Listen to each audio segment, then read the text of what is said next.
wanneer ons God verlaat, is daar net een alternatief wat oorbly. En dit is om Satan te volg. Ons gaan nie God volg en Satan volg nie. Die Bybel sê, dit is impossible vir 'n fontein om brakwater en lewende water te gee. Impossible.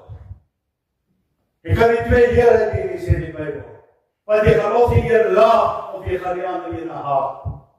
Jy gaan jou wêreldse begeertes laag, maar jy gaan God haat met sy dissipline om Sondag na Sondag na die kerk van die Here te kom, na die huis van die Here te kom, om die woord van God te ontvang, om die woord, die samesyn, die samebinding van die liggaam van Christus te ontvang. Want daar is nie 'n beter plek om daardie samebinding te kry, is daar by die huis van die Here, daar waar die kinders van God vergader nie. Dan ontdek jy, ek is eintlik maar hierdie totjie, ek is 'n